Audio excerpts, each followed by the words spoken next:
ofii olitti humni isaa guddaa ta'ee waan mul'atee jiru maasaa kiyya oorruu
burqaa dannaboo wattichaa jedhamanii jiraata godina Arsii Lixaa aanaa qoree ganda jeemaa sardoo garee Gilgilaa kunnaan bakka Gilgilaa jedhamtuutti argamanii.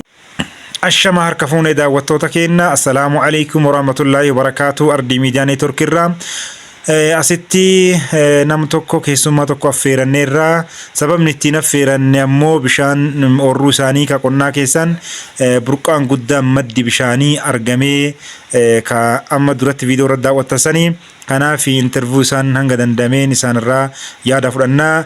Mee bishaan kun tana dura jira maddi burqaa kana sababni inni akkamimee yaadannoo yeroo akkamiiti bishaan kun tureera tana dura? amma yeroo bara baranaa keessattuu bishaan ofii olitti humni isaa guddaa ta'ee waan mul'atee jiru maasaa kiyya oorruu burqaa dannaboo wattichaa yommuu ta'u oorruu kana keessatti goda lafti ol ka'iinsa isaa waan qabuuf ol ka'iinsa lafaa kana keessa lafti maddi burqaa waan argamee jiruuf amma lafa hekteera lamaa keessa ol burqee maasaa oorruu an qabu keessa waan galaanni irra garagalee jiruufi kanaaf akka qaamni dhimmi ilaalu laalee hubachuu qaba miidhaa lafarraa waan gahaa jiruuf oorruu kiyyallee kan facaase sanyii fi xaa'oo sanyii filatamaa kanaaf irraan garagalee burqaan lafa madda guddaa waan ta'ee jiruuf bara baranaa keessattuu halkanii guyyaa roobee guyyaa 16 ji'a 12 bara 2016 keessa irraa kaasee halkanii guyyaa miidhaa guddaa lafarraa waan ga'ee jiru. Yaada isaanii amma akkuma argitan kana sababni burqaan kun oorruu isaanii ka qonnaa ka isaan midhaan itti facaafatan keessaan burquu danda'eef sababa roobni baranaa humnaa olitti roobaa jiru ta'uu isaanii nu ibsaniiru. Oorruun isaanii sun akkuma duratti viidiyoo irratti daawwataa turtan midhaan irratti oomisha isaanii facaafatanii jiru. Burqaan kun ammoo kalafaa dho'ee kun bishaan humna guddaa qaba akkuma isaan jaaran kanatti bara kana ammoo akkuma beekamu akka biyyattiittu roobni guddaan akka jiru hin beekama. Sababa kanarraa kan ka'e oorruu isaanii ka isaan midhaan irra facaafatan oomisha isaanii dhiqee akkasii haree akka jirullee dhiibbaallee akka irraan ka'e dubbatanii jiru. Kana dura ammoo mee bishaan kun kana dura haala kanaan mul'atee jira kana dura burqaa yaadan waan beektan qabdanii turtii waggoota kanaan dura yeroo roobni hin dabalin dura waan akkanaa mudatee turee jira. Waggaa 5 booda malee waan achi asii waan hin turreef godina Arsii Lixaa aanaa qoree ganda jeemaa sardoo goda Gilgilaa keessatti oorruun koo lafti koo kan ta'e oomisha lafa ani qabu keessaa waan ta'eef kanaaf miidhaa guddaa irraan ga'ee jira waan ta'eef ani kana qaamni dhimma ilaalu akka hubatee waan kana keessatti gadi xiinxallee qaamni hundi irra ga'ee arguu qaba jechuudha. Hayyeenullee ka jennu kanarratti amma isaan akkuma jalqaba irratti maqaa ofii ibsatan akkuma jedhamaa jiru qaamni dhimmi ilaallatu ammoo warri aanaallee ta'ee dhimmi qaamni dhimmi ilaallatu hunduu akka dhimma kana xiyyeeffannoo itti kennee akka ilaalu oorruu isaanii keessaan bishaan guddaan akkanaa dhoowuudhaan qonna isaanii irratti dhiibbaallee akka qaqqabsiisee duratti illee kaasanii jiru. Kana ammoo nullee jabeessinee akka miidiyaa keenyaatti ka jennu akka xiyyeeffannoo itti kennanii yaada irratti akka kennan miidiyaa kanaaf yaada nu kennaniiru. Dabalataan ammoo wanni jettan yoo jiraate carraa dhumaa isinii kenna.